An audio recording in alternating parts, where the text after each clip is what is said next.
Welcome back to the Third and Wrong podcast, where our takes are almost certainly always wrong. I'm Jacob. What we have here today is me and Slade are going to be putting NFL QBs into a tier list. It should be pretty fun. What you got, Slade? Yeah, I'm excited for it. I think it's going to be fun. Just a little laid-back, chill episode. JJ's not here. He's got some family issues to take care of, and it's just a dead period for us football fans. So if we're not talking about NBA, then this is what we got for you. So we're deep into the offseason. So as you can see here, obviously, there are a lot of QBs on this list. I believe you even can see Dante's Moore's face here, who we know is still an Oregon Duck. So we had to even give him his own tier for this list. Is this the best list you can find? Get him, and he was like, "Heck no, I'm staying back in the league." Look, this is the best list we could find. It has a lot of guys on it, which we thought was cool. We didn't want to create our own list. It was just very time consuming. So this is the best one we could find. It goes a little bit beyond the NFL starters, which we also thought was really fun. And it's perfect for what we need it for besides Dante Moore. So we just figured, give him his own little tier. No big deal. Keep it moving. But as you can see, there's beyond 32 quarterbacks here. So this should be pretty fun. We can go over the tiers real fast. So we have the S tier. These are your top quarterbacks in the NFL. We have your A tier, B tier, and you get the gist. It goes all the way through, all the way down to backup. And I'll let Slade explain a little bit about that backup category. Yeah, so for the backup category, what we got is players that are obviously either backups or players that are starters that we think are bad enough to be backups and should be backups. They just don't deserve to be starting in the NFL. That's not a knock to them. They're just some better quarterbacks out there. I mean, obviously they're very skilled players to be able to make it to the NFL in general, be making millions just to throw the football. But there are a few on this list that we don't think should be at the top of that list and don't deserve to be starting in the NFL, just to ruffle some feathers. So that's kind of why we got that in there. Hey, and vice versa. If there's a guy who is a backup who we think that is a starting level quarterback, which doesn't happen very often, we could throw him up in one of these tiers up here. But it should be pretty fun. So let's go ahead and hop right into this thing, shall we? Let's get it going. So first guy, Kyler Murray. Slade, what do you got here? New Vikings quarterback, Kyler Murray. Yeah, I was about to say Kyler Murray going to the Vikings. I like that. Fresh threads this year. Doesn't have the updated look here, but I like the change of scenery for Kyler here. Obviously, like I think Jacob was just pointing out, we're kind of talking over each other. Some of the jerseys aren't updated, obviously, because they haven't got pictures yet. Yeah, that's true. So kind of don't pay too much attention to the jerseys. We'll try to fill in and give you any information you didn't know about the player. But for Kyler Murray here, I like the change of scenery, going to the Vikings. As we all know, 9 or J.J. McCarthy didn't play as well as he was anticipated to play last year. So bringing somebody in, just a veteran. Now, he might not be the best veteran, but he is a veteran indeed, to come in and maybe change some things around.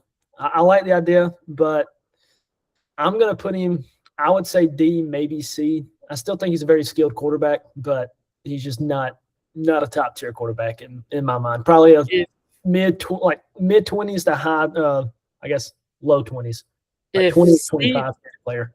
If C minus was a tier, I think this is perfect spot for Kyler. I'm going to be honest with you. I think you're spot on with like the C or D. I think the thing that's kind of weird about him too is like, he showed a lot of flashes, especially early in his career. He has the season. He comes in rookie year on a really bad team, plays pretty well. 2020, they got off to the scorching hot start. That's the year they acquired D-Hop, and then they end up missing the playoffs. And next year in 21, they do make the playoffs. Again, this is still very early in his career at this point. I believe that was year 3. And we kind of think they're off to the races. And since then, he hasn't made the playoffs. He struggled with a lot of injuries. He had the ACL tear. And honestly, like, you can't say it was a successful tenure in Arizona, even though there was a lot of flashes. I honestly would throw him, maybe out of respect, we can put him in the C, because I feel like at times when he's at his best, I don't want to get super disrespectful with him, but he still hasn't done enough to be in one of those top 3 tiers, I don't think. Would you agree with that? Yeah, kind of what I was thinking as you were going over your synopsis of him was, like you said, when D-Hop came around, he did play really, really well. And he had some good moments early in his Marvin career. Harrison, as much as he's highly – so, yeah, like you said, with D-Hop, when D-Hop was there, Kyler Murray played really, really well for his standards at least. So now he's going to the Vikings, getting a top end receiver, kind of like a D-hop, like high end receiver in Justin Jefferson. As much as you could say about Marvin Harrison, he's supposed to be highly touted. He hasn't shown out yet. He hasn't shown up yet, man. It's the truth. I like the idea of him going and getting a highly touted receiver in Justin Jefferson. And, yeah, like you said, he might show up. He might have those big plays with a bigger name receiver. Look, I like it. I like the move to bring him there. I think that especially when you just saw the success that Darnold had when going there, he goes into a lot better system, I think, than he was playing in Arizona. No disrespect to Gannon, but I think that what Minnesota and kind of what they were able to do with Darnold and even McCarthy last year, they call their coach the QB whisperer over there. And, a lot of people say it was his call to kind of want to bring McCarthy in last year. I respect them for moving on from that so quick, though, and bringing in Kyler this year, especially on such a team-friendly deal. So I like it. I think he's going to play a lot better this year, especially like you said. He's going to have great weapons around him. So let's try to keep it moving here. I like him at C. Next guy up, we got Jacoby Brissett. You want to start with him or you want me to go? I mean, you can go on this one. We can kind of just alternate. So Brissett, I think, if you would have asked me 2 years ago, I definitely would have thrown him in that backup tier. I honestly would give him enough respect to throw him into that D tier. I think that what he was able to do last year in Arizona, I know the stats are a little bit inflated because all they did was throw the ball, but I think he had a lot of really good moments. He actually played pretty well last year. He honestly, what's crazy is he probably played better than Kyler did last year, especially a team that had no run game at all. They were definitely a one-trick pony. Teams knew what they were going to do, and he still had a lot of good moments throwing the football. Had a lot of really big games. Won him a couple games, one of those being against Dallas. So I would throw him into that D tier. I would at least give him enough respect, I think, to earn his place as a starter because he's going to be the starter again this year. I want to hear your thoughts on it, though. Yeah, I kind of agree with you there. Like you said, he's such a experienced quarterback. I mean, he's been around the league for probably going on 15 years. I don't know exactly when he came in, but, I mean, he's been in New England. He's been in a lot of different places. So he has the experience, and he kind of knows how to play football. Like, he is a pro football player, so he knows. He's a vet, man. He's a savvy vet. He knows what reads to make, but I just don't think he can keep up with the young generation. But like you said, I don't think he was the problem last year for the Cardinals. I think the defense was pretty atrocious, and the team in general wasn't that great. So he did have to throw the ball a lot, and he had glimpses, as you said. But, yeah, the D tier looks – that's where I would have him at personally. Yeah, I agree. I think that, again, if you'd asked me maybe even a year ago before coming into last season, definitely would have been that backup tier. But I think he played pretty well last year, man. So moving on, next up we got Michael Penix. This is a guy I was really high on. I wasn't a guy who disliked the pick when they drafted him top 10, even after going out and get Cousins, as much as a lot of people did. I know that, the biggest concern with him, honestly, was the injury stuff. He had the 2 ACL tears in college and kind of those things that people were really worried about. We now see coming true because he has an ACL tear again in the NFL. So, yeah, it was always kind of a weird pick bringing him in anyways. Like I said, I thought he was awesome at Washington. I mean, I haven't seen many college quarterbacks throw a prettier ball than he threw. He was a lot of fun to watch. I mean, I know he had NFL receivers around him, but that was a special season he had, special couple of years he had at Washington. And he had a good run in Indiana, too, that COVID year. So I just really liked him as a player in college. So I didn't hate the pick as much as some people, but it's still one of the more head-scratching picks of the last 10, 15 years, to be honest with you. And I honestly would land him in that backup tier. Like, he really disappointed me last year, man. Like, I think that the Falcons have, like, good enough weapons around him for him to be better than he was. It just was not a very dynamic offense through the air. And I think he has to take some of that blame. I know he was a young quarterback, pretty much a rookie last year. I know he started some games at the beginning of his year, but his first year as a full-time starter, and he didn't play well, man. Let's just call it like it is. He didn't play well. Yeah, I mean, if you watch football, you watched Michael Penix last year, and you saw how he played.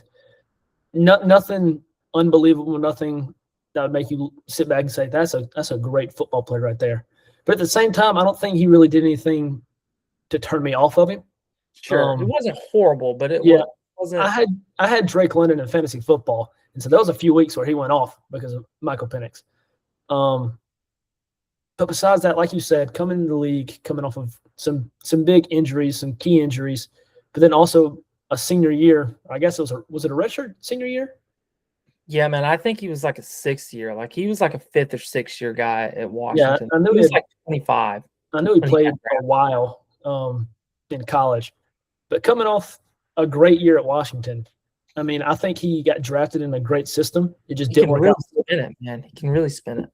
It just didn't work out for the Falcons. I mean, you bring in a veteran in Kirk Cousins that you expect to be able to play solid for maybe 2 more years after you bring him in, and you have Michael Penix, who you obviously want to train up below him, and then just neither one of them panned out the way that they expected it to be.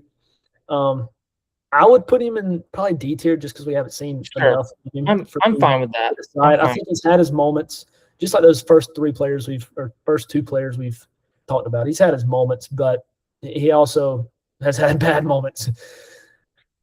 No, you're right. I think it's kind of ironic we move into the next guy here in Kirk Cousins. This is another one. As we kind of speed up and move through here, I would honestly I agree with what you said about Penix. He definitely had flashes, and he can still really throw the ball, man. Like I'm hoping he gets another chance to start at some point. I don't think it's going to be next year. I do think that there's a shot we see him next year, depending on how Tua works out. So we'll see. But moving on here, we got Kirk Cousins. This is a guy I honestly think, just out of respect, I'm going to throw him into that D tier. The Falcons, he really struggled when he took over the job last year after Penix got hurt, but then he played a lot better towards the end of the year. It's still, he doesn't move. I mean, 1, he's just old, but 2, after that Achilles injury, he's not the same player as far as mobility-wise. Not that he was a super mobile guy anyways, but he really can't move much anymore. But it's still Kirk Cousins. If you give him time, he can still throw the ball. The arm talent also isn't what it used to be 3 or 4 years ago, but I still think that he's worthy of being a starting caliber quarterback. Like if you're viewing, especially when there's this many tiers, I don't feel bad throwing him in the D tier just out of respect. You know what I mean? Yeah, I would personally probably put him in backup. I think we just got to call a spade a spade at where he's at in his career, like you said. I picture him going into his like Ben Roethlisberger stage in his last few years, where, like you said, cannot move. Yes, he can throw the ball if you give him time, but he's not going to throw it 70 yards down the field either.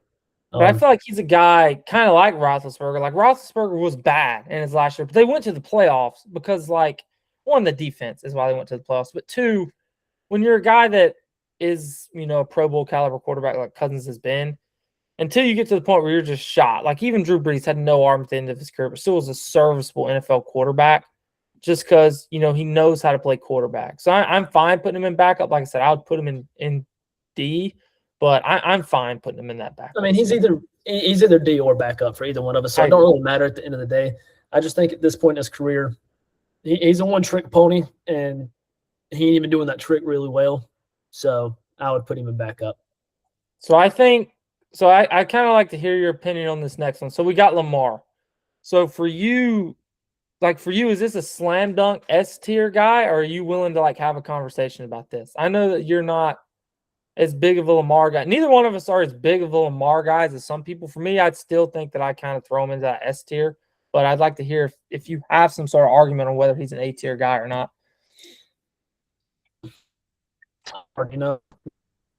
Yeah, so for Lamar Jackson here, it's tough for me, dude.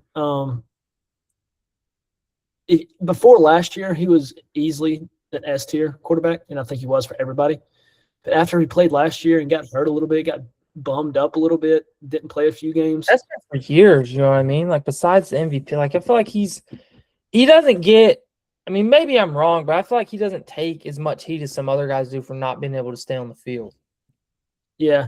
And one key insight for all you fans, when he came into the league, me and Jacob, we were in 10th grade. I remember exactly where we were. And we looked at each other in the face and said, Lamar Jackson will be out of the league in 5 years. And we just got to own up to it. I mean, we saw him play as Clemson fans. We saw him play. That's my thing. In our defense, we didn't like the guy. We were Clemson fans, so we really didn't like him. So we were haters. I'll call it like it is. He's got me blocked on Instagram. If that tells you anything. Look, and I'll tell you what I said. I didn't say anything terrible. It's not. I swear I didn't send him something. All I did, I 8th grade me sent him a DM and said Deshaun should have won Heisman or Deshaun was robbed or something like that as a big Clemson fan. So it was just being like a dumb middle schooler. But he does in fact have me blocked on Instagram. So we were just haters, to be honest with you. But hey, I'll own it. That's probably my worst sports take to date, and I've had some bad ones. Who hasn't? We have to own up to it. You know, I mean, when you say stuff, hey, you have to say you're wrong at some point. But yeah, I think he definitely still is an S tier player. I agree. He's a top tier. He's a top 5 player, no doubt, or top 5 quarterback, no doubt. I just don't think he's number 1 or number 2 or possibly even number 3 like he was a few years ago.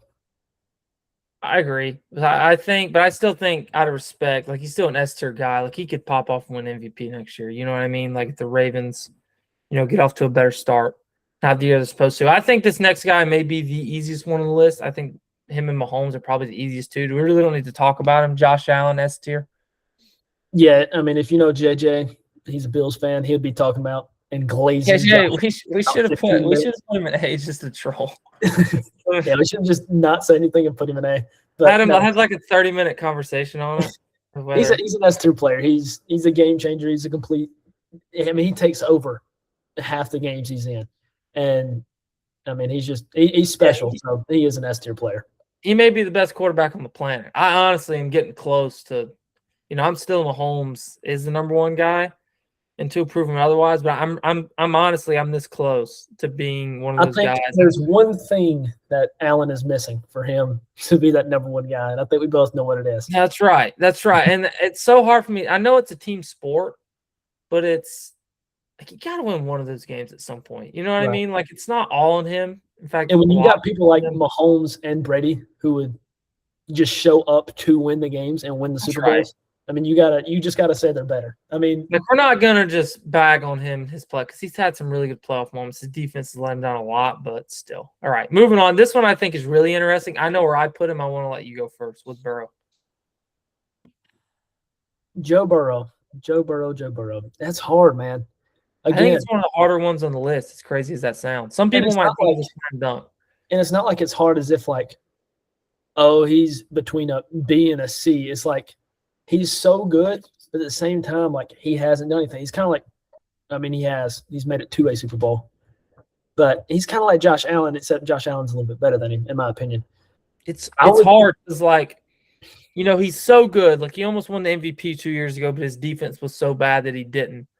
But at the same time, it's hard to look past not winning. I know that's such like a casual take because it's not his fault. But it also just feels like anytime he does have a bad game, it's heightened because they have no chance to win if he has a bad game, whereas like it can kind of be covered up by some other guys. I feel like last year he really wasn't that great. But also at the same time, I don't know, man. It's close. Like I feel like it's definitely a debate after last year whether he's an S tier or an A tier guy. I don't know. What do you think? I'm just trying to think like how many realistic players are we going to put in S tier? And is he among those? Like, if we say 5, is he a top 5 quarterback? And I definitely think there's an argument for it. I think he probably is. In my opinion. I think so too. So I'll put him at the end of S. Let's just make sure whoever else we put in there, we like differentiate that he's above. I'm fine with it. But my thing with him too, like I feel like part of being a good player is staying healthy. But the only reason I'm not willing to kind of do it to him is because him and Lamar have been injured about as equal amount of time, and we didn't punish Lamar for it. But also Lamar's got 2 MVPs, you know what I mean? And has gone to the playoffs significantly more times. So I feel like he's kind of earned more leeway with being injured, but he's also really struggled in the playoffs. Burrow's only been there twice, but he hasn't struggled at all and has been great. So it's like I feel like it kind of equals out to both of them, and they're just great football players. So maybe we're just debating just to debate. All right, next up, we got Joe Flacco. I feel good about putting him in S tier, though. I'm going to be honest. So, Joe Flacco, I think it's clear backup spot. What do you? I don't think we have to spend much time on it. I think he's a top tier backup, but I think he's a backup at this point of his career, very clearly. Yeah, I was about to say, I think he's a very serviceable backup. Like, if you have him as a backup quarterback, you are sitting very happy because if your starting quarterback goes down, he can come in and hang around. Yeah. 350 yards and 4 touchdowns and maybe 2 picks. Put your team in the space to win. Don't forget to add those interceptions in there because they're coming. Big ISO Joe. He lets it fly, man. I love it. I did too. I mean, him and Jamu, both of them. I mean, you gotta I love feel like I could be wrong. Maybe he's always been a gunslinger like that. I don't remember it being like that when we were kids watching him play. Like I remember maybe he was. I remember I like don't right know. when I remember right when he left the Ravens, or like stopped being a starting quarterback, and I was like, is he a Hall of Famer? Because I just remember him winning the Super Bowl, and I thought, oh, if you win a Super Bowl, you're going to be a Hall of Famer. But like I feel watching like him play, he looks like if he played like this back in the day, just minimize some of the picks, he could be a Hall of Fame quarterback. dude, It's he crazy. like that run he went on with the Browns. And I remember when he played for the Jets, he like had that comeback against the Browns. He's had like some. It feel like he's lived a whole nother career since he has left the Ravens. Like he had that short stint with the Broncos where he was like straight buns, and then after that, like he was on the Jets for a few years and like was out of football. And like he's come back and like he's just hanging around, man. I hope he plays forever. But shout out Joe Flacco, legit one of my favorite quarterbacks ever. Like I love Joe. But He's anyways, very don't know what that was. We got Shadur up here next. I think I would throw him into that. I don't know, man. Like I'll throw him into that D tier just because he's gonna be the starter for the Browns, and he hasn't done. I feel like he was serviceable. Like he had some good moments. The offensive line was horrible, so I feel like you factor that in a little bit. So, like honestly, I feel like too, we just put Joe there, and I'm gonna be honest. What's crazy is it's a good comparison because if we're gonna put Joe Flacco like the top tier of those backups, they both played behind for the Browns last year behind that same offensive line. And I haven't looked at it numbers wise, but I feel like just by watching eye test, I feel like Shadur played better. Like, would you agree with that? Like, Joe was pretty bad. Like, he didn't have much of a chance, to be honest. But I feel fine putting him in D tier. Yeah, I like putting him in D tier here. I just feel like he's more, like you said, you were comparing him and Joe Flacco. He was just more spry. He was able to move if he needed to. But that offensive line was just atrocious. And however, sorry, you go ahead. I was gonna say, however, though, he's so young. He has promise. Now, I don't think he's ever going to be a top 10 quarterback. Probably, he might prove me wrong. I hope he does prove me wrong because this would be fun to watch. But I do think he's a starting worthy quarterback, at least for this season coming up, given what he'd done to finish last season. If that makes sense. Yeah, I agree. And I think that, like you said, the line should be better this year. They went out and bolstered it, went out and got Spencer Fano, who we loved. We did our mock draft video. Go check that out. So I think that he definitely could slot up a couple of slots. I mean, he's barely started in games, like 6 games or so. So, it's. And when he was healthy, I think Judkins was hurt maybe a few games. Jerry Jeudy obviously did not play as well as he should have. So early. We're not trying to disrespect. It's just he's barely started in games. We'll give him the benefit of the doubt. At least throw him as a starter because they went out and got him 2 receivers as well. So that's right. So I feel like they had a really exciting draft nonetheless. We'll see how it pans out. But what they did, getting Fano to get some help in the line, getting Boston, getting Concepcion, it's gonna be a lot of fun. Next guy up, we got Dylan Gabriel. We're gonna try to speed this up here, guys. I'm sorry we're taking so long. Dylan Gabriel, I think, very clearly belongs in the backup tier. Do we need to spend much time on it? Wasn't very good. So. I mean, if you're a backup to Shadur Sanders, you deserve to be a backup. I mean, we're honestly, just debating whether or not he was a backup. Terrible pick in the draft last year. Never made any sense at the time. Doesn't make any sense now. I don't think anybody had him graded as a round 3 guy. It also doesn't make sense, like, if you like Shadur enough to take him. Like, I know he was sliding. It should have been flipped. If you were going to draft 2, how Shadur doesn't go in the 3rd. It just makes no sense. And he takes a lot of heat because Shadur was also drafted, and Shadur's better. But he's just not very good, man. He had a great college career, but he's not an NFL starting quarterback. He never will be. I just think I don't know, man. I don't know. Maybe that's harsh. He's also, shorter than me. And I'm he's not very big. He's not very fast. He doesn't have a great arm. But he's super accurate, and he throws a great ball, but he was a great college quarterback. He's not going to be a great NFL quarterback. And I don't think anyone ever thought that. So, moving on, we got Bryce Young here. So, this one can get tough. I know where I would put him. I would slot him in B. I'm going to be honest. I think he's done enough to go ahead. Like, if we have Kyler Murray in that C, I think it'd be tough for me to look right now and be like, yeah, I want Kyler Murray over Bryce Young. I think next year we could be having a different conversation. if Murray goes and plays like I think he's going to in Minnesota. But what did they do last year? I think it'd almost be a little disrespectful to Bryce to not give him some of the respect that he's earned the way he played the latter half of 24 and all of 25. Yeah, I would agree with you. While you were talking about Dylan Gabriel for a little bit there, I was looking at Bryce and trying to think. I do think he's a B-tier quarterback. I was between B and maybe the end of A, like debating on who all is going to be in A. Sure. Just because of how well he played like against the Rams and in the playoff game. And there were a few like big games that he had. And that's just off of them bringing in good teams. That was just them bringing in Tedero McMillan. It just helped him tremendously. So I do think he's a B-tier quarterback, though. I don't think he's an A quite yet. I feel comfortable putting him in B.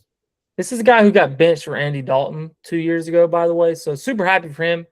He just seems like a really likable guy. We also got a couple of really good buddies who are Panthers fans. So, and I kind of give them credit because they didn't jump off the bandwagon. But I'm glad that he's playing so well. You know, was the first overall pick. And like I said, there's a debate between two guys. One of them's coming up in a few picks here. That once he comes around, that I'll kind of bring up and get your opinions on him. But we can move on to Caleb Williams here. So Williams, I personally would throw him. You know, I really like Williams. I like Williams more than big Williams fan right there. I think I like him. I liked him when he was drafted, obviously. I love him now. I loved him his rookie year. I've always really liked him. I've been a really great fan of him as a prospect. I watched him play 100 times in college.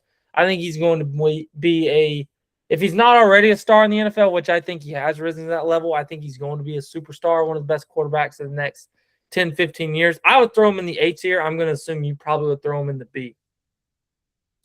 I think he's a back end A tier guy. Like I think he's a tier above slightly Bryce Young. I'm going to be honest. Yeah. Again, it's hard. I think he's shown us glimpses of being incredible and some glimpses of being bad, but just his playoff push in general just was so exciting and fun to watch that I will agree with you and put him in A. I'm not as big as Jacob is. Jacob was big from the get-go, and I'm just not a big Caleb Williams fan in general, but he was fun to watch, and he's exciting to watch, and I hope he gets better. Just for Bears fans, I mean, they've never had a quarterback over 4,000 yards, so I do think he's going to do that. I think that his biggest problem is that he would start games slow, but one thing that he has that you can't teach, and I'm serious because there's a lot of guys who don't have this trait, is that he plays his best football in the big moments. And I think all he has to rise to now is instead of playing all of these close games next year, instead if they can kind of come out and start hot instead of waiting to the end of the game and start winning some games by 2 scores, I think he can have a monster year. And I think that's the next step for him, and I think he gets there. But he plays his best football when the game is on the line. I don't think you can teach that. Like, I don't think that's a thing that can be coached. Yeah. The Bears were just an interesting team to watch last year, just how they played in general. But I do think he's an A-tier quarterback, and like you said, he does have those moments towards the end of games where he just shows out and rises up to the occasion. So next guy, this is the guy. So next guy, what we got here, I honestly think for us is going to end up being one of the more, I wouldn't even say controversial because they're both probably going to agree on it. I would say maybe controversial to other people. I think I know we're going to end up landing on it. I think I know what we both want to do. We're both Cowboys fans. We're going to throw that out there. And we're the type of, I feel like for the most part, I would say maybe a few years ago, Cowboys fans were kind of split. You had like probably 70% of them that were like Dak no matter what, and then like 30% of them that maybe kind of bagged on him a little bit. I feel like at this point the fan base is kind of like 98% we love Dak Prescott. I don't think there's a ton of Dak Prescott hate. Like being a Cowboys fan and following a lot of Cowboys pages on social media like we do, I don't think that there's not much Dak hate that goes around anymore. And I think rightfully so. I think the guy, he has been unbelievable, like MVP caliber the past couple of seasons, minus like a few. He's always going to have his couple of games, man. I don't know what it is. He can't, not that anybody gives you 17 perfect football games, but it feels like he always, like it just doesn't feel like Mahomes or Stafford, guys like that. Like he's always going to have like a couple of clunkers. But other than that, like he normally plays MVP caliber football. So yeah, I have him at like the very top of the A tier. I want to put him in S tier so bad as a biased Cowboys fan. I'd put him in like the upper echelon of the A tier. Yeah, I agree with you. I think he's a top A tier type of guy. I think he's probably a top 8 guy in the NFL personally. Easy. I think easy. And going off of the things you were saying about him having some clunkers, bad games every now and then, it's like Josh Allen, except Josh Allen plays football much better in general, and he can run. So just better overall. But I mean, you bring in George Pickens last year, and you already had CeeDee Lamb.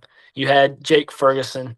I mean, the offense is a well-oiled unit last year, and the defense just let us down in 3 or 4 or 5 games that we could have easily won, and the whole narrative of last year would have been flipped around. But no, I agree with you. Dak is a great player, and adding some offensive weapons does not hurt him at all. He's going to share the love. He's going to make everybody look good. And the playoff stuff, it's real. Like, coming from a Dallas fan, there's been a couple of times where the defense let us down, but there's been a couple of games. For example, that Green Bay game, Dak could have played flawless. We still would have lost. But the point of the matter is, Dak played horrible. He threw 2 picks on the first 3 possessions.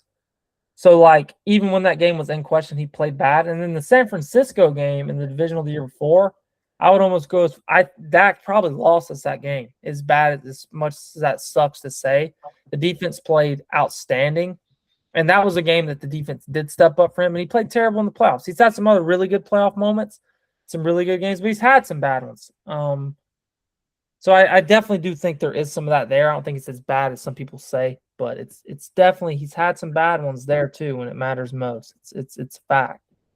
Yeah, me and Nick have got to go to 2 different playoff games with the Dallas Cowboys. Once in Tampa Bay, watching Tom Brady's very last game ever, which is pretty sick to see.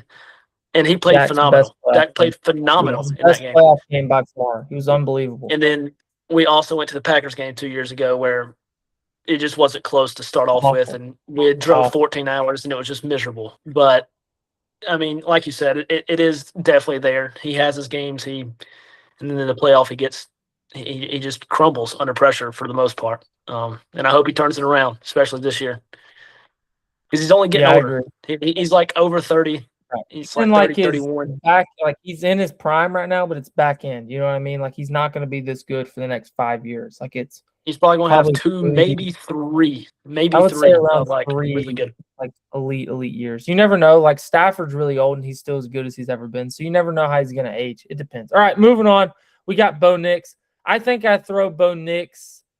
I'd say I throw him into that tier with Young, to be honest with you. I think he's a good player. I don't think he's an elite quarterback by any means. He definitely benefits from the defense around him, whereas it's the opposite from some of these other guys. But also at the same time, he's kind of got some Williams in him that he wins a lot of close games, and I don't think that's by accident. I think you have to play really good in the big moments. I think that counts for something.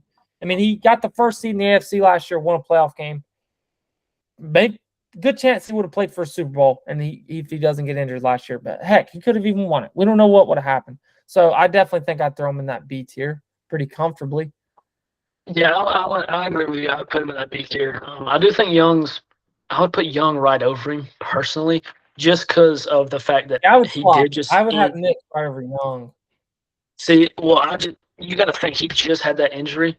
Who knows how he's going to be? I've seen pictures where his ankle is like twice the size it should be, and it's just like, is he going to come back the same player he was before he left? And if he does, then yeah, he's probably like a high B, maybe a low A player, because he is on the up and up. But as of right now, I would put him in that B tier. I agree. I guess I'm just basing it on what I've already seen and not like projecting, I guess.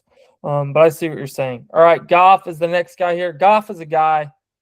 If you could have, this sounds bad, but like if you could have as much as what we talked about with Caleb Williams, I'm like the opposite on Goff. I think Goff is outstanding, but I don't think – I remember – this is what's crazy. Like this sounds bad. This sounds like A-tier hating is what it sounds like. But I remember a couple years ago we were watching – the Detroit was getting ready to play the Commanders. They had to me that year, they got the 1 seed. They went 15-2. They had by far the best team in the NFL, an offense that hums. I looked at my dad, and we were like talking about the game, and I was like, yeah, I think Detroit's going to win, like whatever.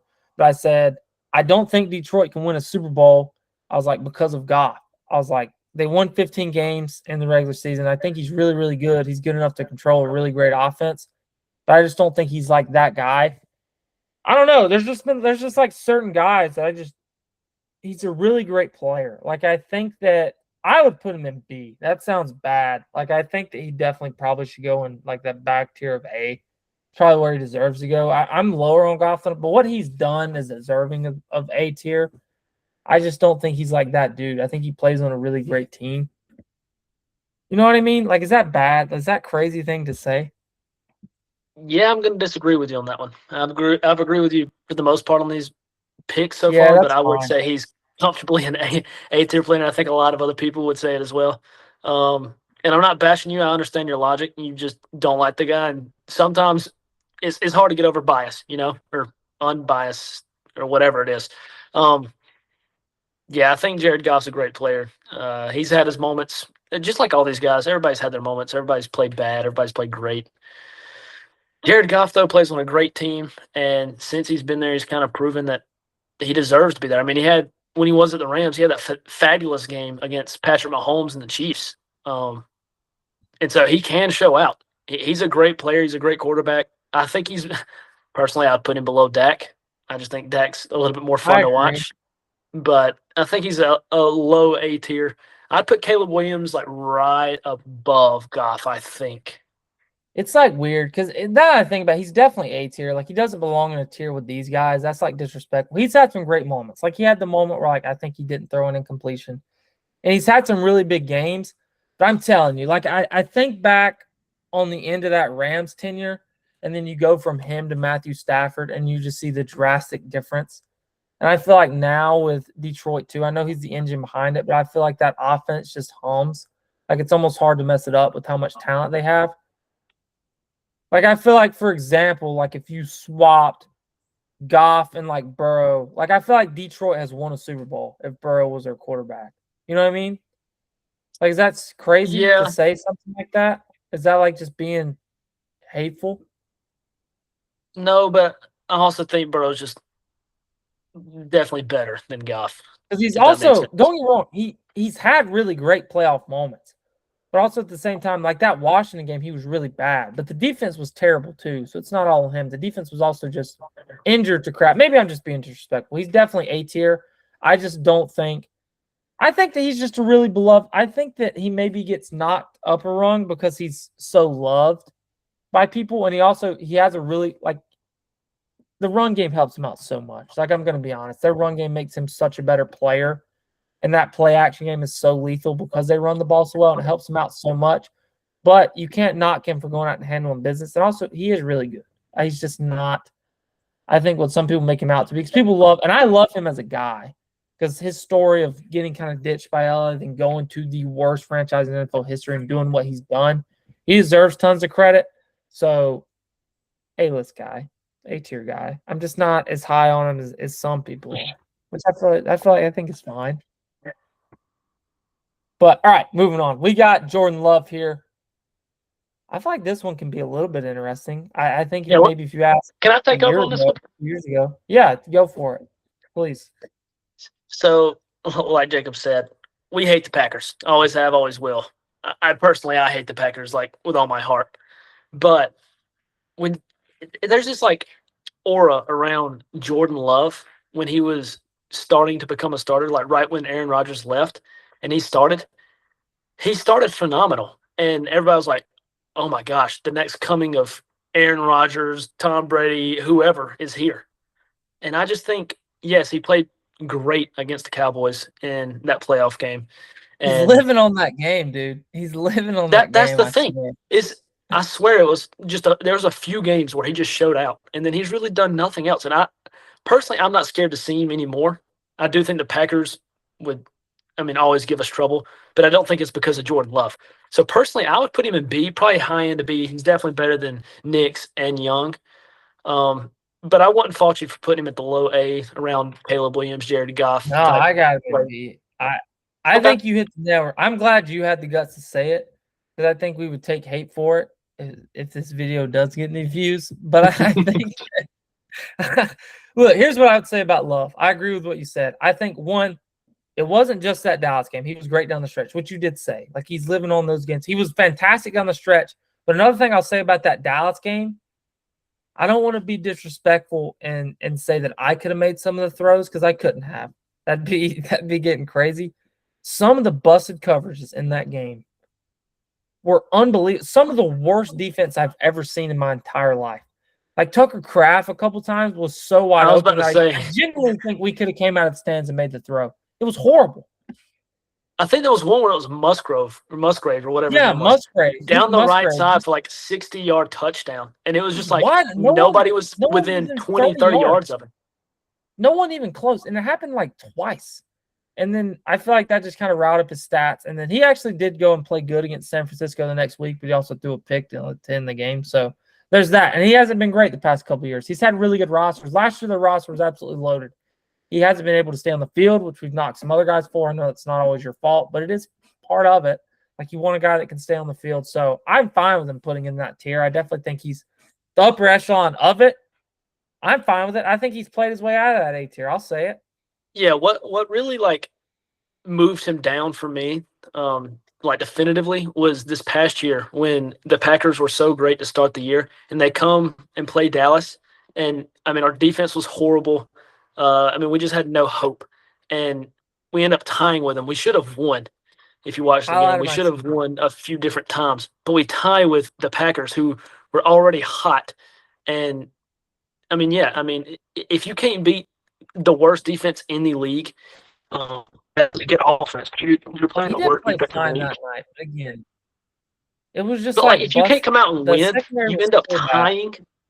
You play, what is that? 70 minutes. 70 minutes of football and you can't even win the football game. You're not a A-tier quarterback given your position. Like, the team was so much better, leagues ahead of the Cowboys. Look, and if we're going to knock other guys for playoff stuff, he had the huge choke in the playoffs last year. It's not all on one guy. You can chalk it up to play calling. You can chalk it up to the defense. You can chalk it up to whatever the quarterback plays a part in. So definitely does exist as well. Next guy is Malik Willis. I'd throw him. I'd sneak him right above that backup tier. I mean, I'd give him a D tier. I think he played fine down the stretch. He's got the big contract. He's going to be in Miami. I think he at least is deserving a D tier. Would you agree? Have you given him enough? Yeah, I'm going to keep it short. I agree with you. I mean, we just haven't seen – I mean, we saw him in Tennessee, but that was also that Baltimore game. That Baltimore game was fantastic. That's the game that got him the contract, probably, to be honest. We saw him play for Tennessee, and at the end of the day, it's just Tennessee. You're really not going to show out unless they build around you, and they didn't build around Malik Willis. So we didn't really get to see much of him, whether it was good or bad, in Tennessee. And then last year he played, like you said, when he needed to, pretty good. But we just haven't seen enough of him, and I'm not fully sold like some people are. Some people think he's going to be a great player from here on forward, and I just don't ride it. I think he's got a chance to be really, really good. I just think you got to earn it. He hasn't played enough football. I'm fine putting him in the D tier. I'm not a Malik Willis pessimist. I really think that he has a chance to be really good. He's got a lot of things that you look at him that are super exciting. I loved watching him at college. I loved watching him play at Liberty. Took Liberty to that bowl game, played against Oregon special season. So we'll see what he does. I think that's where you have to have him for now. We'll see what he does. I think this next guy for me, I comfortably know where I want to put him. I think he's easily a B-list guy. And what's crazy about me, I'm not going to – he's a B-list guy. I think Stroud is a B-list. Would you agree? We can talk about him after I place him here, but I don't want to place him here unless you agree. Yeah, I agree with you on there. That's what this is the guy that I was talking about earlier that I had an argument for you, and I just want to see what your stance was. So he comes into the league. He got drafted behind Bryce Young, and honestly he played leagues better than Bryce Young in his rookie year. But then since then – it just seems like he's taking a step back and Young's taking a step forward. So what is your ranking between those two? I think at this point I would probably put Bryce Young above him. He just played more consistent.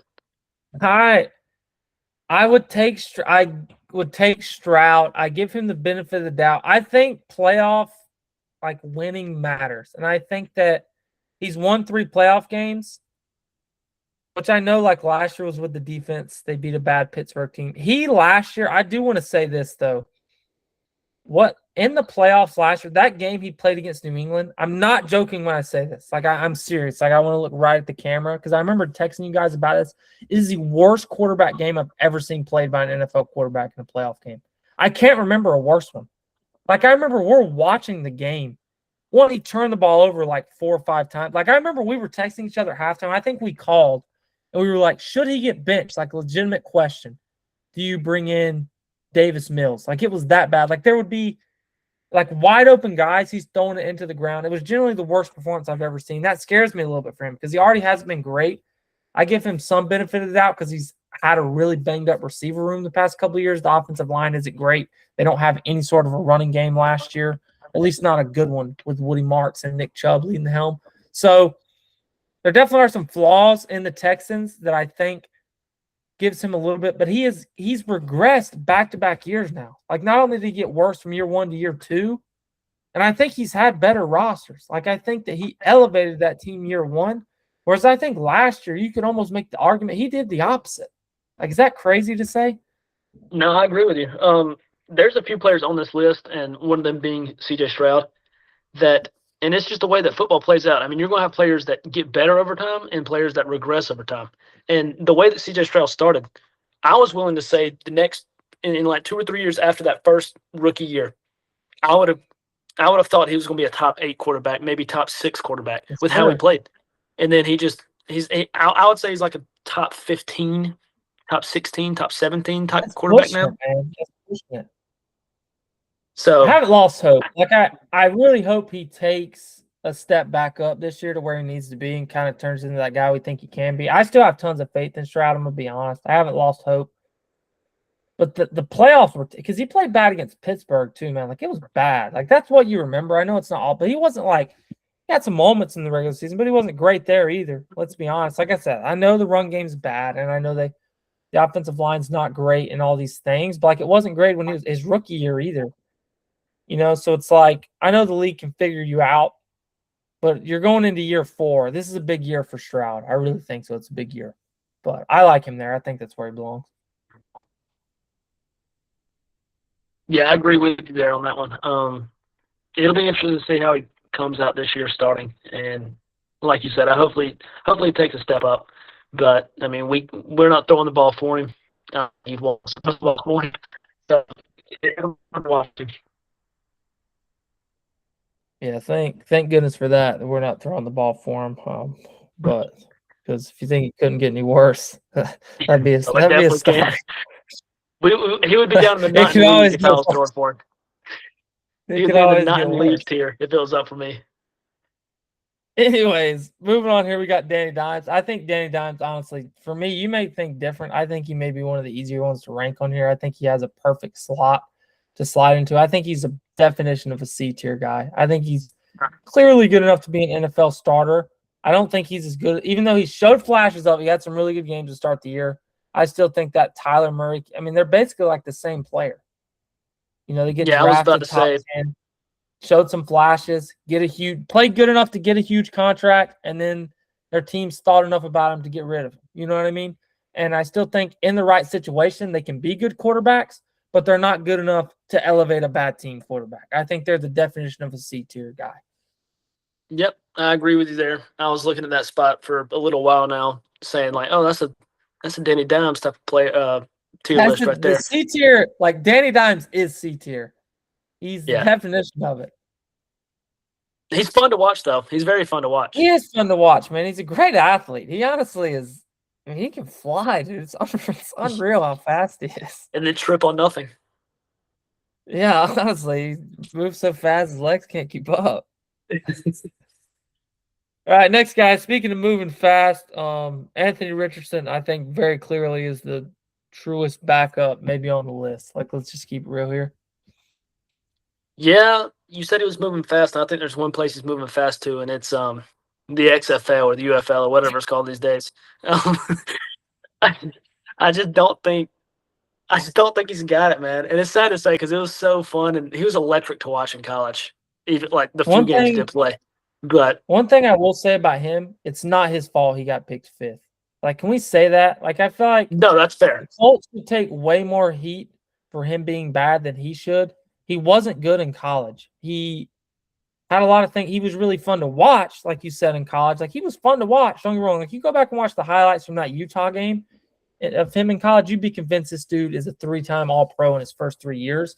But at the same time, he threw a lot of picks in college. He didn't win games in college. He didn't put up good numbers in college. He wasn't a great quarterback in college. But then, you know how it went. He went to the combine, and the dude's a freak. Like, he's a great athlete. It's not his fault he got picked 5th. I feel like most people understand that. I don't think he takes just an absurd amount of hate.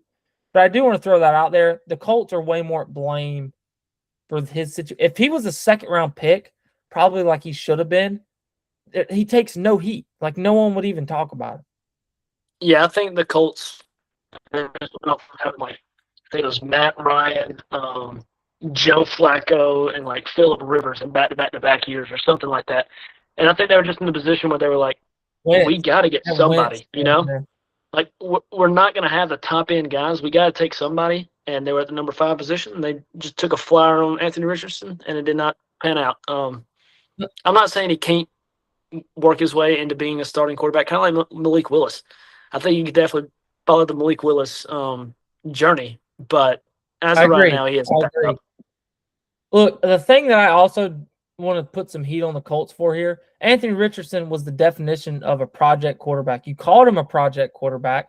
We knew he was a lot of raw talent, a guy that could develop into being really good. We knew he had some completion percentage issues and all these things. These were all noted and talked about by the front office. You call him a project, yet you start him day one and you throw him to the fire. Makes zero sense to me. I feel like he was failed by the organization. I feel like he was done as much wrong by them than it was by his bad play.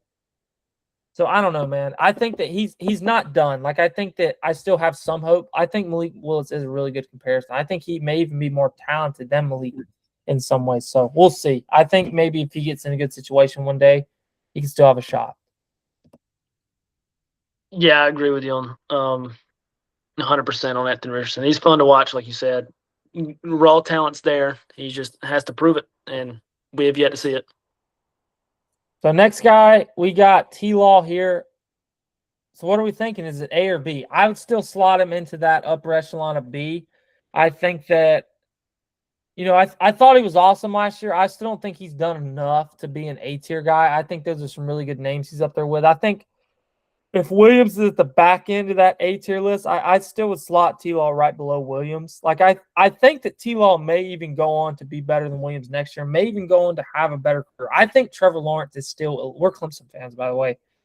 I think he still has enough talent to be the best quarterback in the NFL. I'm so glad he finally started to show it last year and played well. And I think the guy you saw last year is what the guy you're going to continue to see. I think that was him and not what we saw the first few years. Like, I think that you finally saw Trevor Lawrence. I think it's just going to continue to get better.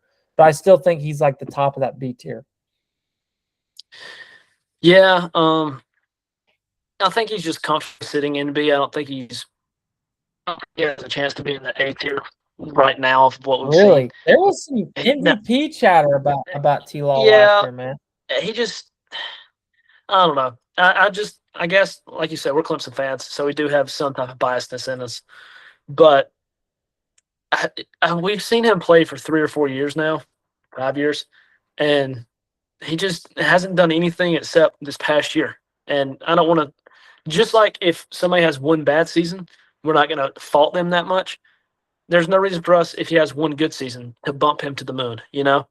So I think he's a B player. I mean, arguably, like, before last year, he was probably in that C tier with the other guys. He just hadn't panned out, hadn't proven anything. But I think he's in the B tier right now. I definitely think there's some do it again type with Trevor Lawrence. I know he had a pretty good sophomore season where he played well at times and then went and won the playoff game, and you kind of thought it was off to the races, ends up getting the big contract. I think he's an up best. I do think that he progresses into an A-tier guy, maybe in a perfect world, an S-tier guy. Like, I think he's that talented. I don't know if that'll happen at this point, but I definitely think that he, like, honestly, like, it definitely leaves a little bit of a bad taste in the mouth when we're this far into his career. I feel like that kind of docks some points off a little bit, even though it probably shouldn't. You know what I mean? Yeah, I think a lot of it. You can go ahead. With Williams, it's like the opposite because you saw the big jump to year 2, and you're almost like, all right, we're expecting year 3 jump. Whereas Lawrence, you're almost like kind of skeptical, like, okay, can he do this again? If that makes any sense. So I feel like that's the difference between the two there.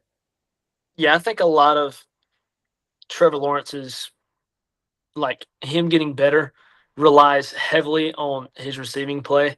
And if Travis Hunter and Brian Thomas take the steps up, Brian Thomas played phenomenal his rookie year and then He's got to be crapped the better. bed Yeah. last year.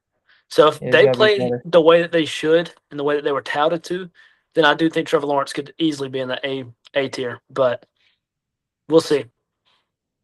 All right, moving on here. This might be the easiest one on the list. Patrick Mahomes S tier. I think he's the best quarterback on the planet. I think we both share that same I think you belief. got to go ahead and put him again ahead of the other three quarterbacks. You got to somehow find a way to Just put him go at the ahead top of and- the S. Even though we're not ranking these based on like their order in the tier, just out of respect, Mahomes will put you at the top I of that mean, S tier. Herbert, I if think this he's- is another guy.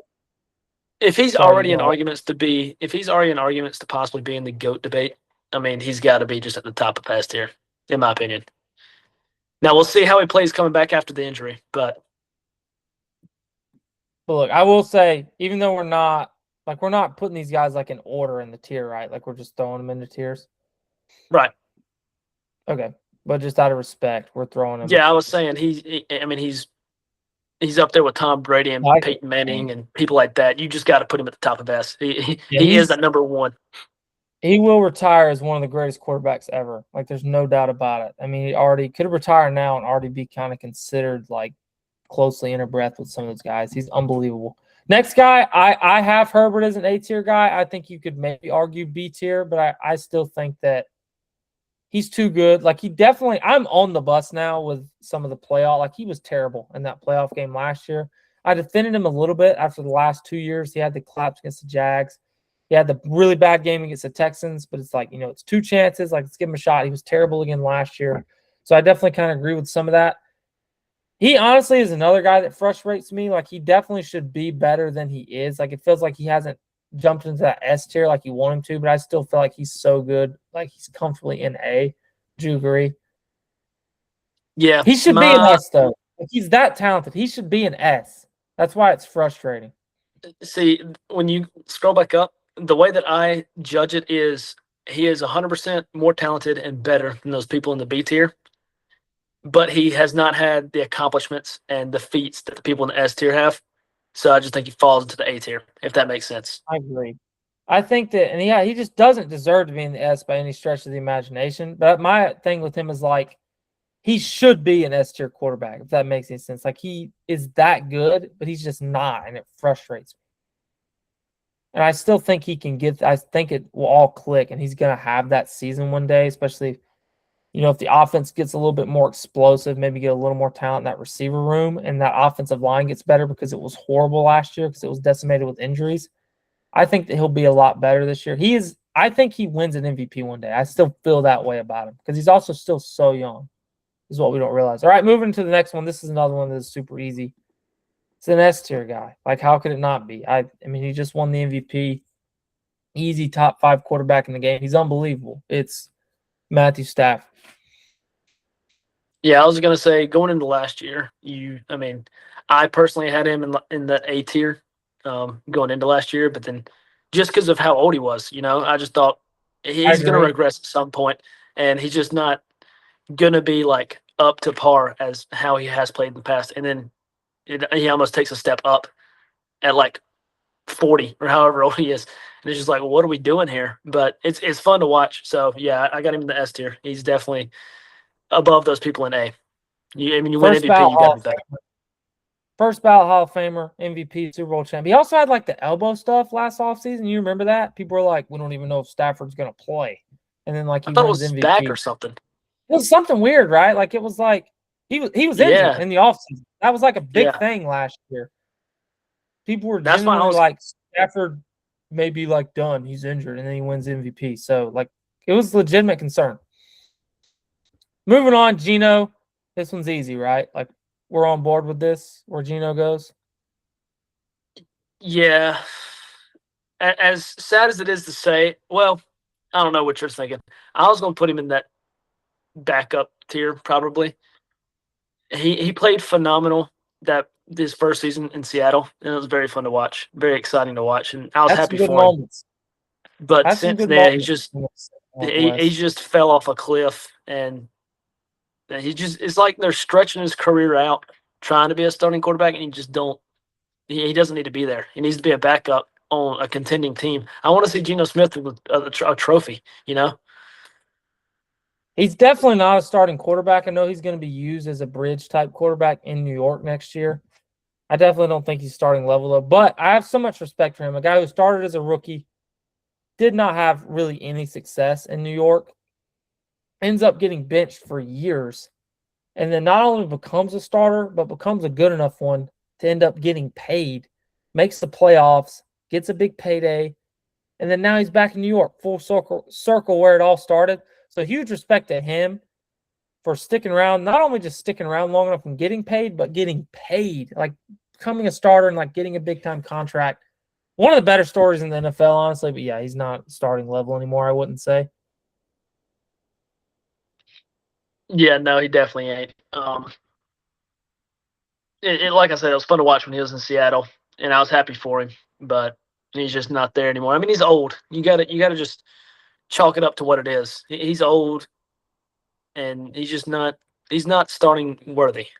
Right, that's right. A lot of love and respect for Geno though and what he's done. Next guy, I think this is another easy one. Like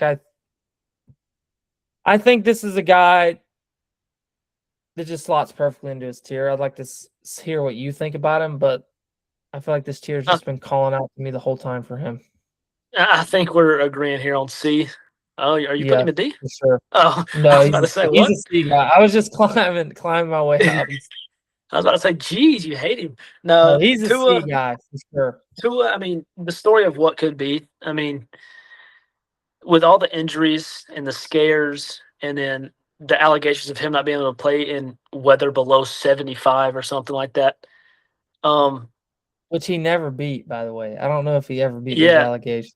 but now he's in a dome, so maybe it won't even matter. Hey, love it.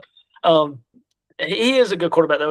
He's pretty accurate. That's a moment. But he was also playing for the Dolphins. You know, like it's the Dolphins. You had Tyreek Hill, you had Jalen Waddle, you had Devon Achane, ETN, He just however you got want. paid today, by the way. Yeah. But outside of that, defense was always terrible. Offensive line was never good. I mean, he wasn't set up for success, but he did find some success. Well, I would actually almost argue the opposite. I would say he was set up so much to success that he ended up getting himself paid because he had two elite receivers playing with him to the point that that's the reason I've never been a huge Tua guy. You know this. I think that, like, if we want to talk about terrible playoff performances, look no further than that one start he had against the Chiefs. Again, one of the worst playoff games I've ever seen. He was awful in that game. I mean, he hasn't won a big game in his career, to be honest. Like, he could never beat teams with winning records. Every time he played a team with a winning record, he lost. I know that's kind of a casual take, but, like, if you watch the games, like, he would always play worse in those games. Whenever Tyreek got hurt, like, he wasn't the same guy. Like, he really was a beneficiary of two elite receivers, I would say, honestly. Like, I know he's really accurate and he had some good moments, but playing with prime Tyreek Hill really helped, I think, him put up the numbers he did and get paid. Yeah, in his defense, though, you were talking about him playing terrible in that Chiefs game. I mean, like I just said, he cannot play in a game under 75, and I'm pretty sure it was like a blizzard, that game against the Chiefs. Dude, so he was just bound to just get killed. I mean, he had no chance. It was like -20. It was like below freezing. The winds was like 30, 40-degree gusts, and like he couldn't see in front of his face. It was like so deadly. he had no chance in that game. But yeah, I mean, it could go either way. It depends on how you look at it. He had great receivers, but the rest of his team sucked, so they couldn't do anything. All right, JJ McCarthy, 9, backup, surely, right? Like, we're not giving him the respect to put him in D, surely. I was going to argue 9 should be in the not in league category. You bring him in and he's injured, and you say, oh, he's going to be our guy. Just give him a year. Let him get healthy. He'll be fine. He comes in and he's one of the worst quarterbacks I've ever seen have that much confidence. It's just like, what are we doing here? So out of respect for him being so young and still having a promising like future, I will put him in backup. I think there's a chance that he could just be a perennial backup. But if you told me that he was out of the league next year and playing in the XFL, UFL, whatever it is, I'd be like, yeah, that's where he deserves to be. That's he belongs there. I think what sealed to me last year that Dallas was the worst NFL defense I've ever seen was when J.J. McCarthy absolutely lit us up on live TV on Sunday Night Football. That was the best game of his career. He could play 30 more years. That'll forever be the best game of his career. But in all honesty, like we talked about the Lamar, this kid's still so young. So like if he turns around and I end up looking, I'd never liked the draft pick. My fiance is a huge Vikings fan. She's like, I say huge loosely, like she watches the games. You know, she knows who the quarterback is. Like, she knows who Kevin O'Connell is. Like, she does care. Like, she cares about whether they win or lose, but she's not, like, she doesn't know every player on the team. And I remember when this whole thing happened last year, like, she didn't understand, why Darnold was gone. But I remember even her saying, like, she was one of those people that kind of trusted Kevin O'Connell.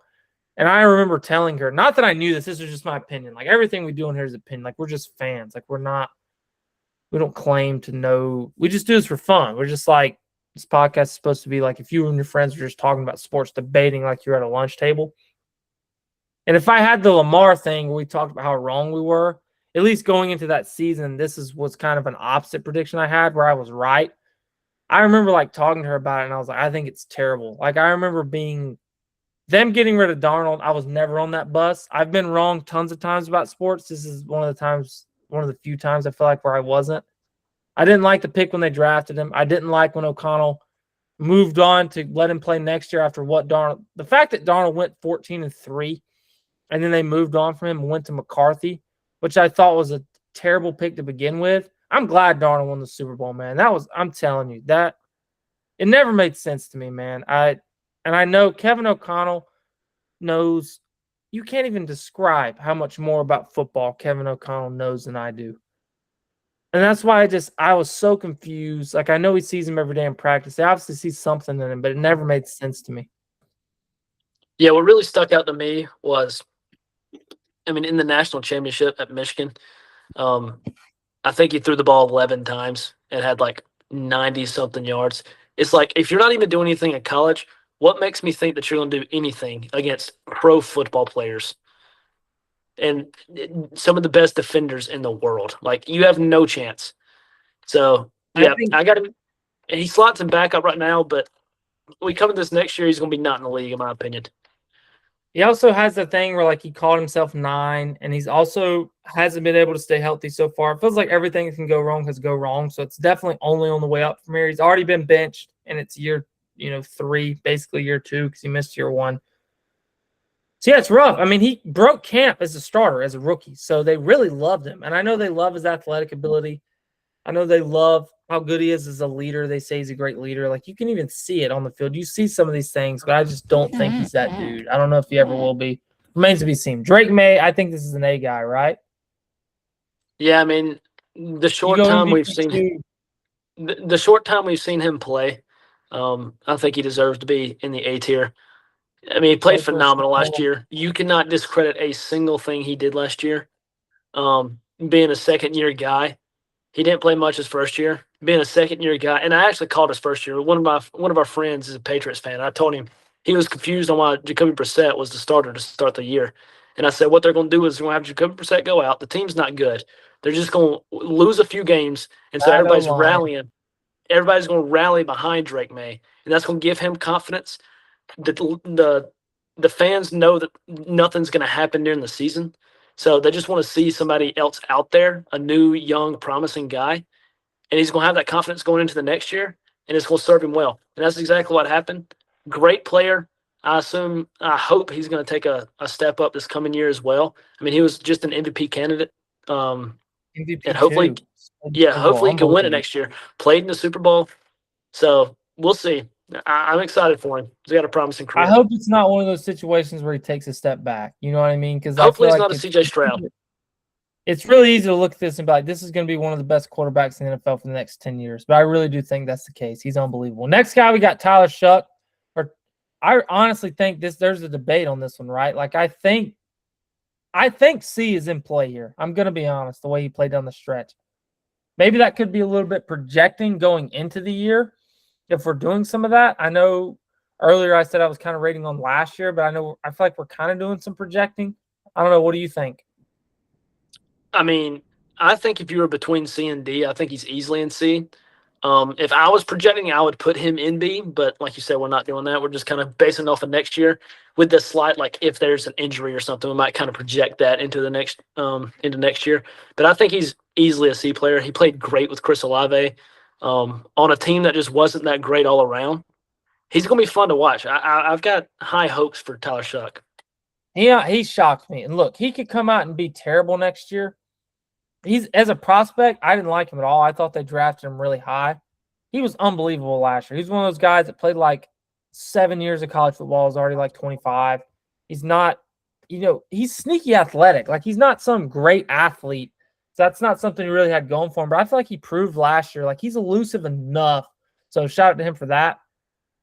He's just kind of a gamer, man. Like he's really fun to watch. Like I feel like he wasn't like that in college. I watched a lot of him. I watched him at Texas Tech. I watched him at Louisville.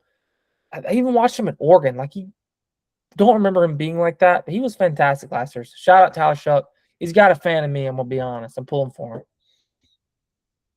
Yeah, I agree with you. I like Tyler Shuck a lot. I hope he plays great this coming year. And I think he showed some glimpses last year of him having the possibility of being a B, maybe A tier player. We don't know. Like if he gets a good O line, Never know, right? Brought in Travis Achan or Etienne, however you want to say it. So who knows? I mean, it'll be fun to watch Jordan Tyson as well. So I'm excited. So I think this next one, maybe you could argue it's not easy. I think it's kind of easy. I think you throw him in D just because of the lack of playing time. I know that Shuck didn't play a ton either. They probably played about the same amount of football. But I feel like Shuck was a little better. I feel like he earned that C. I think Dart definitely showed it in flashes. I think he's going to be a lot better than a D player in his career. But again, we're basing it more off of what they did instead of projecting. Like we're projecting a little, but he's definitely going to move up these rankings. He's not a D tier guy. For right now, I think that's a spot. Would you agree? Yeah, I mean, it's debatable between the two, but I would agree with you. I don't really mind either one of them. I just think there is this, I don't know, everybody just loves Jackson Dart, which I agree. I mean, I'm a Cowboys fan, so I don't really prefer the Giants. But a lot of people like Jackson Dart. He's just fun to watch, man. So I think a lot of people boost him up just because, I mean, he would run hard. He was such a nice guy, but such a very energetic guy to watch. And so people bumped him up on their list. I just think logically, I think he's right there in that D tier. Yeah, Dart's a guy. Never played any baseball growing up, and it shows because he does not know how to slide. And I love it. I absolutely love it. I think we could honestly do 3 right here at one time. Correct me if I'm wrong. Could we go 3 straight in the backup box right here and kind of brief it? You got Jameis, Justin Fields, and Russell. Yeah, I mean, well, there's 2 of them that I think belong there, and I think Russell Wilson belongs in not in league. I just think he should retire. I just think he's to the point where he don't need to play anymore. I think he does need to retire. But the other 2, I mean, they're fun to watch when they do play, but they're just not great. Russ is unsigned, by the way, so he's even spoke recently about contemplating retirement. Says he has some TV stuff that he's been offered that he's seriously thinking about, but he does want to play. Yeah, I just think he should retire. But the other 2 guys, I mean, yeah. I think the other 2 guys belong to be in the same tier with Anthony Richardson and Joe Flacco. People that will come out, be fun to watch, but just not play well overall and not win you too many games, if that makes sense. I think we have finally gotten to the point where the whole NFL community can kind of, even the people who were super high on him and hung on to the very end, can officially say that Justin Fields is a career backup. Like maybe he needs a couple years to sit, and maybe it takes a really good situation one day. I think he may get another opportunity somewhere down the road, but I just don't think as of right now he deserves to have a shot to be a starter in the NFL. And I think that's super fair to say. And I'm not even a guy who hates him. I definitely think there's a lot of talent. Loved him coming out. I thought he was going to be a star. I'm not going to lie and say I didn't. That was another guy I was wrong about. Even as a Clemson fan, I thought he was going to be a star, and he just hasn't happened. Yeah, correct me if I'm wrong, though. He is going to start this year, right? Since Patrick Mahomes is out. He did go to the Chiefs, correct? Yeah, probably so. I think he went to the Chiefs. And if that's the case, I mean, I think this is his last chance to prove that he should be a starter, you know? But you got to I think think, about yeah, he's a Chief. I'm glad you. But the thing about that is too, he's Mahomes' backup when Mahomes comes back. So technically, he still is a backup. I know they got him to start. I still would put him. Do you think he's a D guy? Are we disrespectful? no, I'm saying he's a backup guy. I would just like to see, I'm just saying, like, for the future, if there is a time for him to climb up these boards, it's got to be this year. This is his last chance to If it's ever going to show happen, that it's going to be he's with a Andy. starting worthy quarterback. This is his year that he has to You prove can't it, you know? succeed. You can't succeed with Andy Reid as your coach. Yeah. And I know that offensive situation isn't as perfect as people make it out to be. Mahomes definitely elevates that roster, but Reid's going to put him in every situation to be successful. So we'll see. I'm pulling for him, honestly. I really am. I don't dislike Fields. This next guy, this will get a little controversial. What do you think? I think out of respect, you got to put him in A. I honestly think he could be a B. I'm not even gonna lie. I'm a Cowboys fan, so there's some bias. I think he was flat out terrible at some points last year. Like their offense was absolutely awful last year. It was horrible. They couldn't run the ball the entire year, which was inexplicable after what Barkley did the year before. The offense was just completely. They had certain games last year where they would punt like 5 or 6 times in a row. It was just terrible. But out of respect of what he's done in his career, I'll still slot him into that A. Yeah, there's What would not you? much to say. He's definitely not an S tier guy, and he's No. proven and played better than. I mean, at times the people in B have played better than him, I think, but overall, I think he's played Oh, better than those guys in B. Um, so yeah, I'd put him down there in the A tier. I think it's a great conversation to have between him and Caleb Williams. I think that's where we're at in his career and how much he's shown. this next guy, I think there could be an argument. You'd probably think differently. I'm C on him. I'm assuming you probably are a D. Or do you still? I think he's got enough juice to still be a C guy. I would still Yeah, I put think him in that tier of if you put a really good team around him, he can win a lot of football games. Yeah, I think. I mean, if we've got like Kyler Murray and Tua in the C tier, I think A-Rod deserves to be there. He definitely throws the ball better than those two guys. He definitely can't move like Kyler Murray can. Um, but he does not deserve to be in the B tier. He's just too old now. He deserves to be in that C Agree. tier. So this is a guy for me. I know where I'm going to put him. I want to see what you think about him. I have him as an A guy. I think you go and win the Super Bowl. I know it's a team sport. I just think that it's one of the hardest things to do on the planet. I think what he has done the last couple of years, the knock on him, he's had back-to-back years where he led his team. He led his team to the 1 seed last year. Dang near did it the year before. Played for it in the final game of the regular season. The knock on him was he played awful in the 2 biggest games of the year against Detroit and then against the Rams in the playoffs after being perfect the entire year. He's won tons of big games in the regular season. Now he went and did it in the playoffs. I know the defense is why that team was so good, but he was also elite last year. He was fantastic. Had a couple of bad games, but I think he's deserving of being an A. Like, I really think he deserves his flowers. Wow. Back-to-back years, he dang near was the 1 seed. Like, I don't care how good your team is. Like, that's unbelievable. You kind of just persuaded me. I was gonna say he deserves just to be in B tier. I think he is kind of like a Jordan Love type player. Like he's had his moments. He's I feel played like that's great. disrespectful. I honestly feel like that's disrespectful. Like, I feel like he's so much better than Love is right now. I think right now he definitely is. But if I'm saying like for his career, I would say he's around the B tier just because I think all those guys in A. Well, no, because you got Caleb Williams there. Yeah, I guess he deserves to be an A. He's a great player. Don't get me wrong. I just don't think he's got it in him, which he did just win the Super Bowl. So I can't say don't have it in him. I just don't think he's as good of a quarterback as some of those other guys in A are. But I see what you're saying. He is better than some of those guys in B. So sure. I feel like we forget with him too.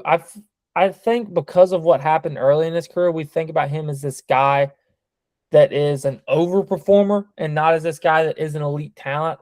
I think when we look at Love, you kind of get the sense of like he has all this talent, but he's not living up to it. I think we forget that Darnold is that elite talent. Like he has the big arm.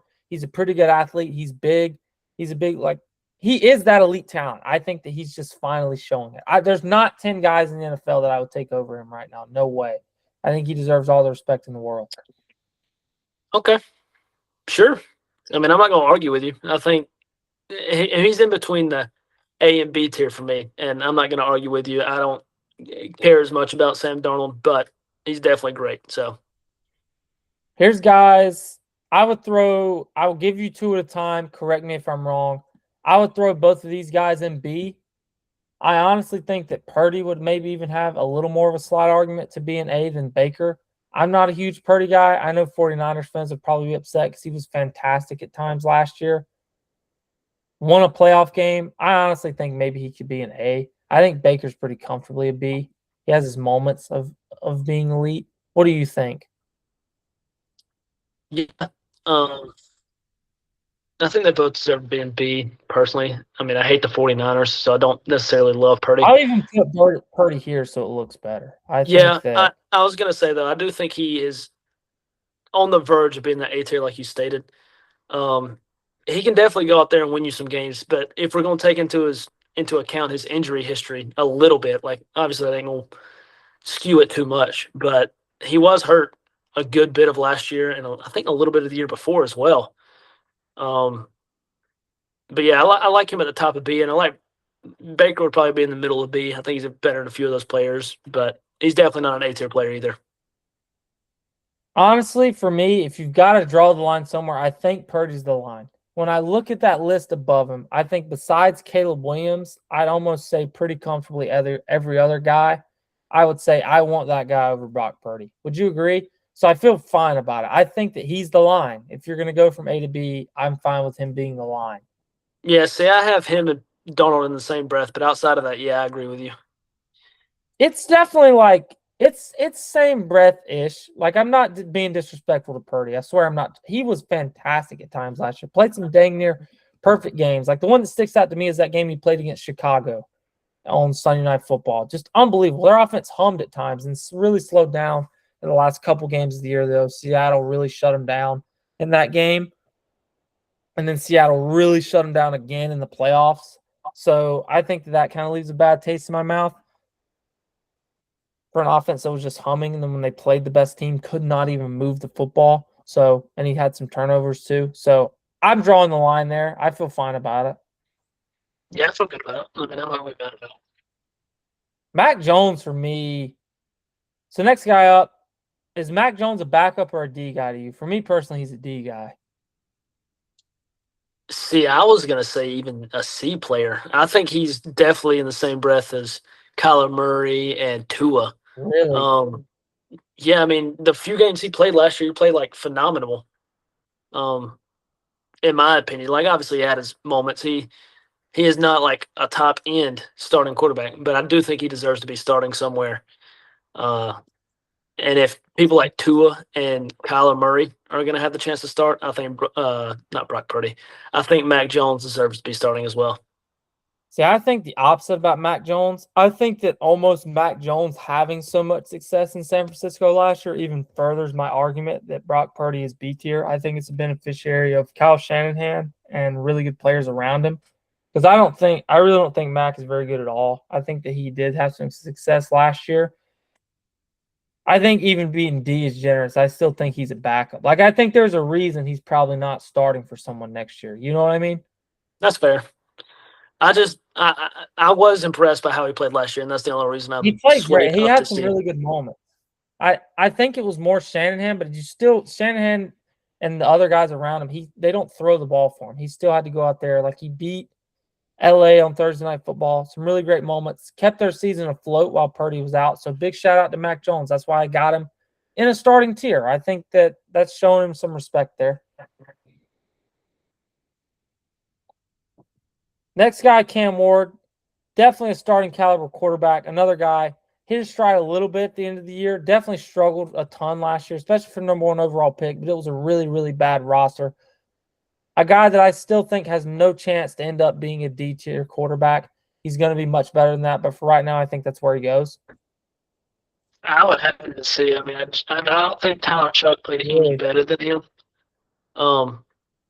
or like that much better than him for him I'm to be fine in with it.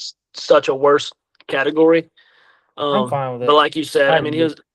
was terrible roster, but also you're the number one pick. You got to go out there and show out in some games, and I just don't think he did that as well as he should have. He did it in flashes, and he didn't do enough, but he definitely hit his stride more late. He's going to be – I still think he's going to be fine and a really good Yeah, I think player. he's going to be a I think he'll stud be going much forward. better this year. I think they'll be much better this year with Salah and Dayball. And Tate. Jaden Daniels, Come on. this is a guy. Don't forget Carnell Tate, man. Hey, that definitely helps. I mean, I know we're not super high on him, but he's definitely better than what they got. Let's be honest. Even as guys who don't love Tate as much as the public. Yeah, I don't know who that could be. I got Daniels as a B tier guy. I don't think it's much of an argument. He had the great rookie year, riddled by injuries last year. Wasn't exactly great even when he did play. Yeah, I'm gonna keep it short and sweet. He just reminds me so much of CJ Stroud, how they played phenomenal the first season and then kind of fell off a little bit. He did have injuries.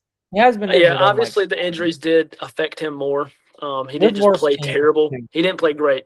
But after his first year, I could have easily said he was going to be an A-tier player. I mean, I think in my predictions last year, me, Jacob, JJ, and then some other guys always do like a prediction before the season even starts of who we think is going to like make it to the playoffs, what seed, who's going to be the MVP, stuff like that. And I'm pretty sure I did pick the Ravens versus the Commanders in the Super Bowl because I was that high on Jaden Daniels. So I might be a little bit like overkill on Jaden Daniels compared to a lot of people. But B is fair for him, I think, after what just happened. When we do the intro, when we say our takes are almost certainly always wrong, I'm telling you, we're not kidding. Like, we've never been more. Like, we're the definition of fans. Like, we love it, and we watch a ton of it, but this is strictly fan perspective. We definitely need to be.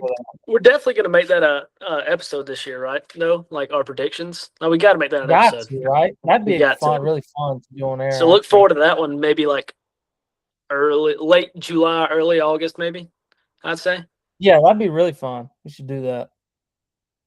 Next guy, I think it's a really easy one. Marcus Mariota, backup. So sad. I mean, he's turned in a good career, but it's a guy that had a chance to be elite. But that's not the thing. He's still in the NFL making a lot of money. Really good backup quarterback. So had some good moments for Washington last year when he had to play a decent bit. So shout out to him for sticking around and earning millions and millions of dollars every year, doing what some consider the best job on the planet, being a backup quarterback in the NFL. So yeah, not much to say there. Not much to say about Marcus Mariota. Good backup. Coming out of college, really good backup. Coming out of college should have been elite, but I mean, some careers just don't pan out. And like you said, being a backup quarterback is definitely not anything to scoff at. It is definitely a privilege and a blessing. So it's definitely better turnout than some guys have had. You know what I mean? Like he's probably he's going into double-digit years now.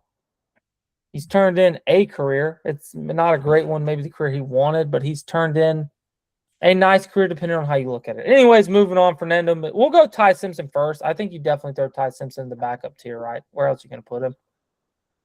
Yeah, I mean, he's going to sit behind Matthew Stafford, and I don't – we all thought they reached at number 13 to get him.